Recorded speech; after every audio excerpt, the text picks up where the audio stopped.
we're going to take it in on both sides. I really like this. Hey lovelies, welcome back to my channel. My name is Jen and this is Jen Restyle and Fashion. For those of you who are new here, we talk a lot about styling and fashion and upcycling and sewing and using thrifting and buying pre-loved to create a wardrobe that is more sustainable.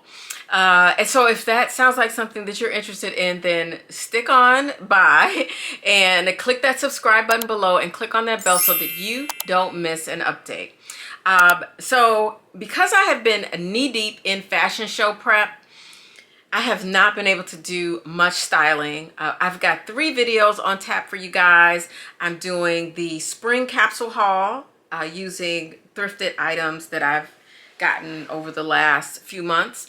Then we're gonna do this 3-3-3 method that I'm hearing everybody talking about, and I just feel like you can achieve that 3-3-3 through thrifting. And I'm gonna try it for me to see how it works and see how many outfits I can come up with just like 3 pants, 3 skirts, 3 tops, whatever. So we're gonna try that out. So cross your fingers, that's coming in a few weeks. And then I still have my thrifting in Paris and my thrifting in Portugal.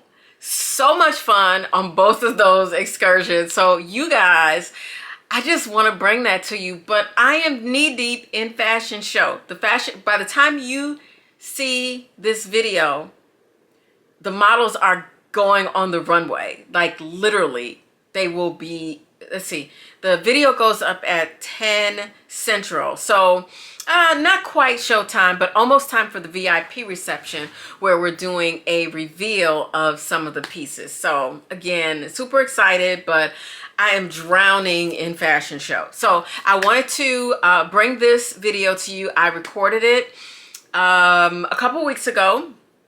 And it's probably one of the pieces that I'm gonna wear on the day of the show, so I'll probably have it on today. But it is a different version of the jean skirt. So the past denim jean skirts that I've made from denim jeans were a little more A-line.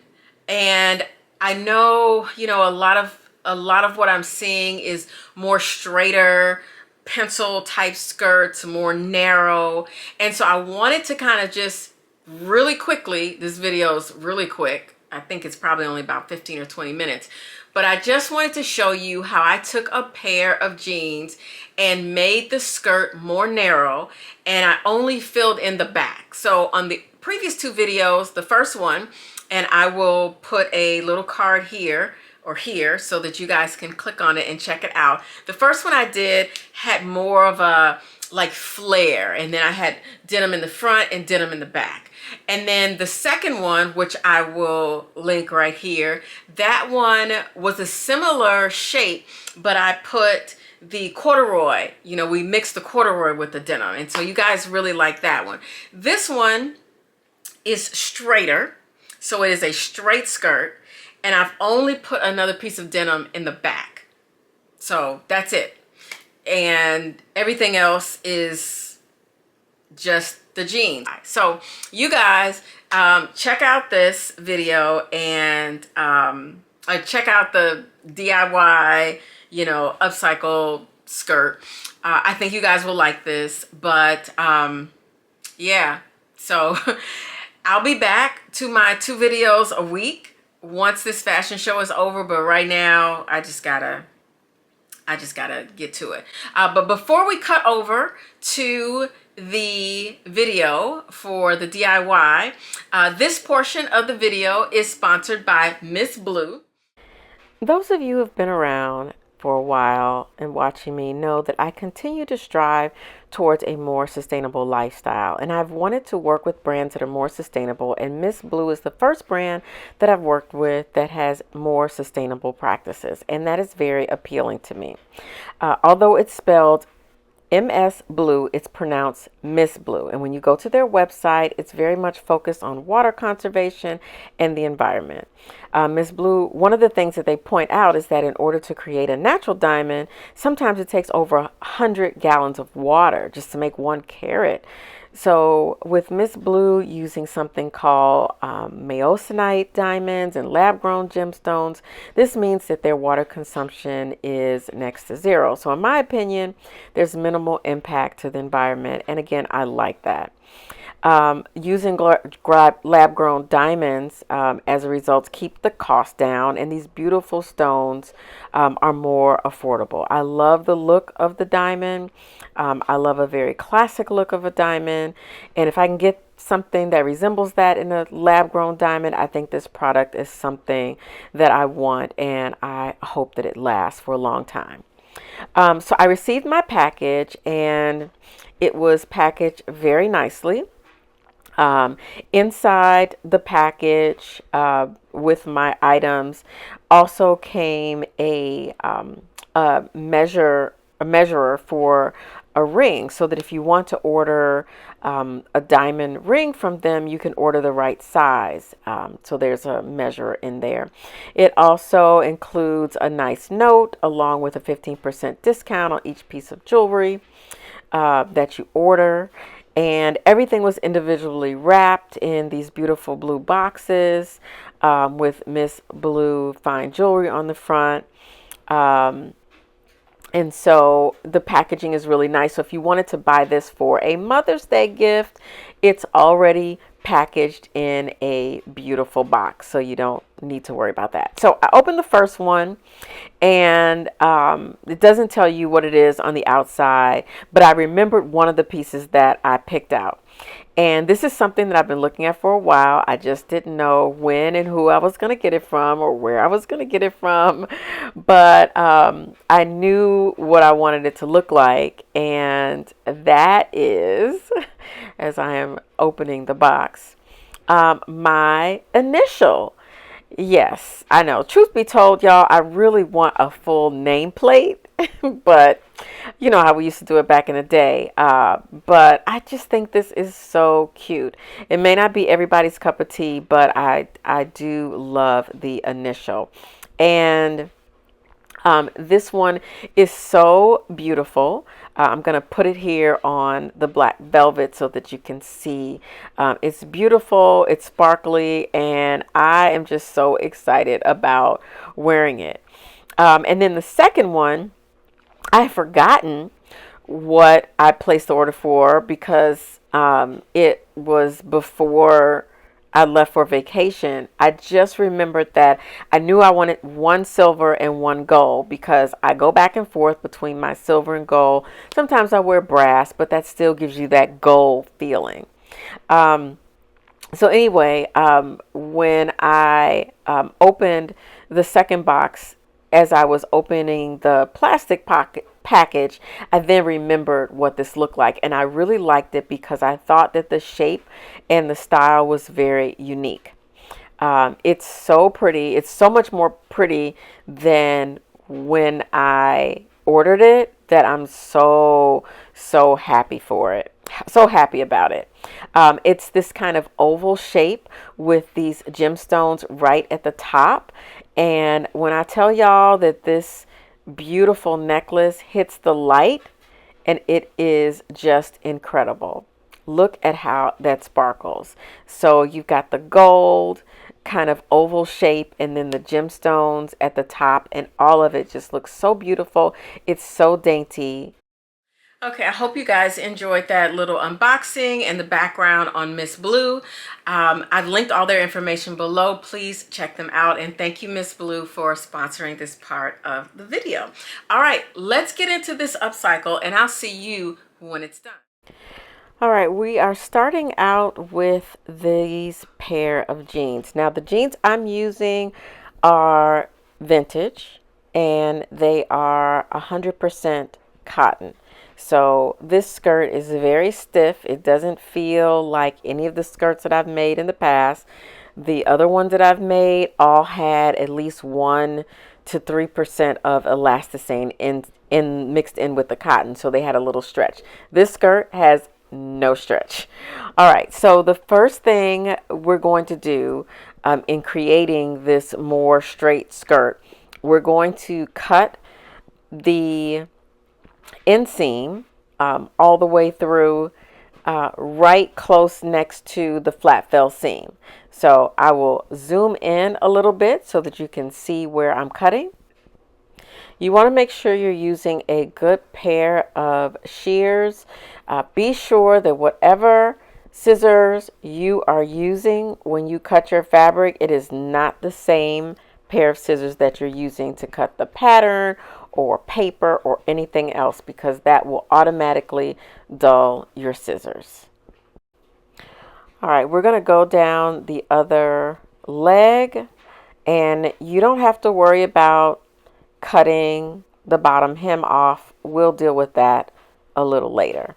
I made sure when I bought these jeans that they were a little long because I wanted a really long skirt. Now, what's different with this skirt is we're going to bring these legs closer together this time. We're still going to clip in the crotch area up near the top to make sure that it overlaps, but we're overlapping it so that the split in the front is not very high. So bring the legs close together in the front. You may have to clip still a little bit up at the top to make sure that it lays flat, but you want a more straight effect. So keep kind of clipping it just a little bit and then folding it over so that it becomes more straight, as you see the one that I'm working with here. Okay, I'm also going to put a little card here so that you can refer to my my first video where we spent more time folding over the top. I think I explained that in really detail. So we clip, we lay it down. We clip, we lay it down. And you can see I'm zooming it in for you. We clip, and then we lay it over and see if that lets it lay flat.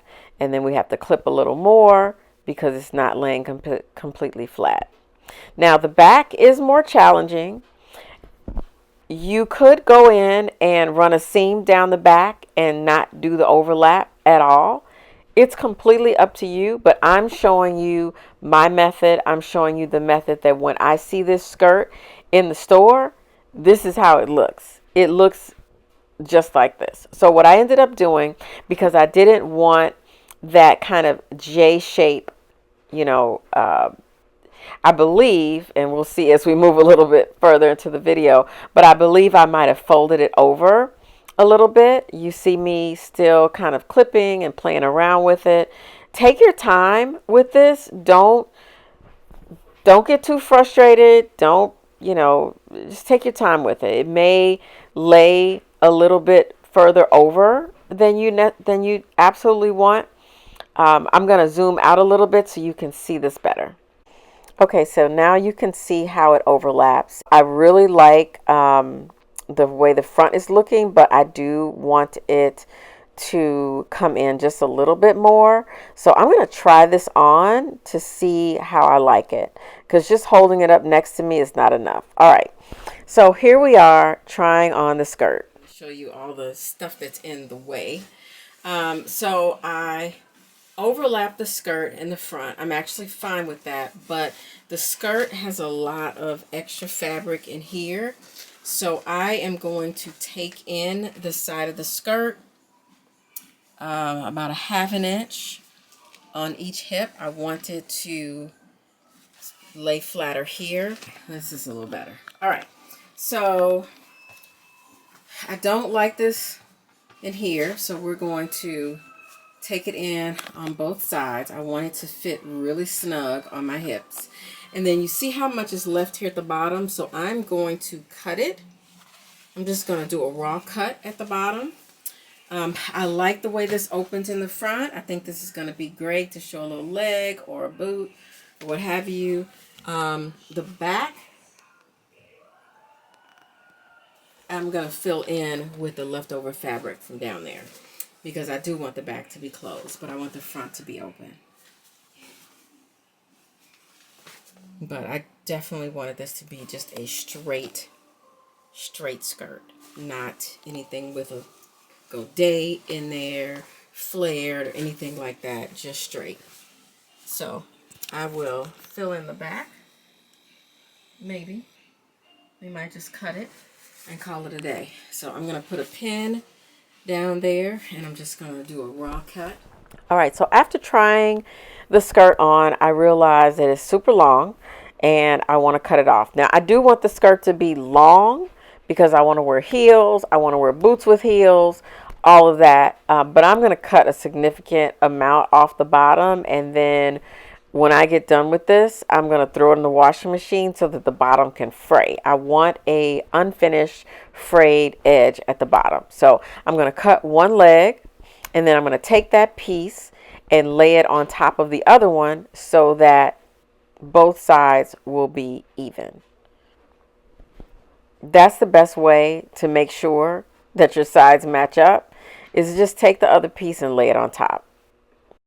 So the next thing I'm going to do is take in the sides. Now, because this is 100% cotton, there's not going to be a lot of give, but there's enough give there that after wearing this for a full day, you know, it's going to get a little butt sprung. It's going to stretch a little bit. So I would rather make the skirt more snug than have it loose. So I went in and I pinned the sides. And now I'm going to turn this inside out and just double check my overlapping. As you can see, it looks a lot more narrow since I've pinned it, and that's the way I want it to look. All right, next I'm going to go in and pin the back down, just using pins to pin the back part that I folded over.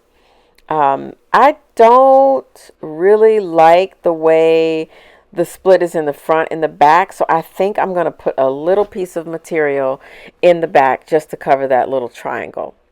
So the first thing I want to do is go in and sew my side seams. Now, the bottom of the skirt is fine, but the hips have too much room in them, and so it needs to be pulled a little bit tighter.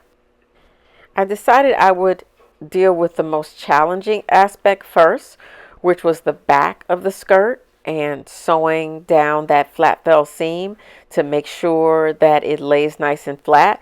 So what I ended up doing was, not only did I fold it over, but I also tucked a little bit of the excess denim up underneath. So I'm using my seam ripper, and I'm pushing the fabric into the seam, and then I'm stitching right on top of the flat fell seam. But I want to make sure that extra denim gets in there, so that even though the back has a little bit of a curve, we're taking a little bit of that out so that the so that the skirt can lay flat. Being careful not to sew over my pins, I'm stitching right on top of that flat fell seam. I'm even stitching on the little curve piece, and back stitching that to make sure that it has a complete finish.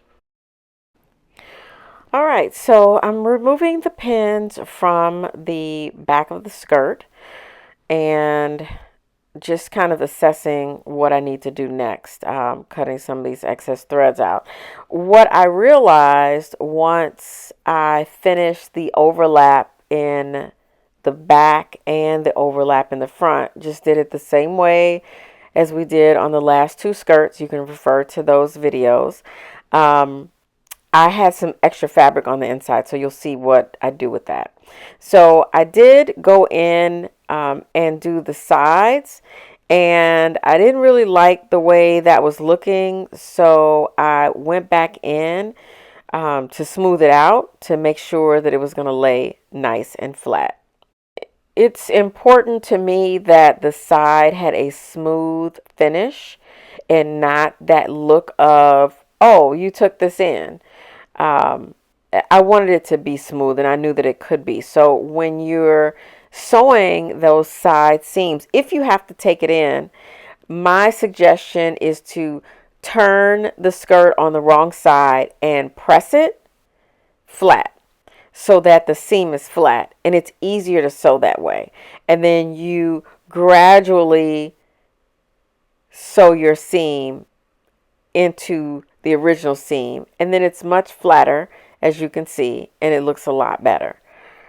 You don't have that bulk or that bump. You remember, those of you who are 50 plus, remember back in the day when we used to take in our jeans, and we did our best, but they were sometimes looking a little janky. I took it in. It definitely feels a lot better in the hips. I don't have that puffiness in here anymore.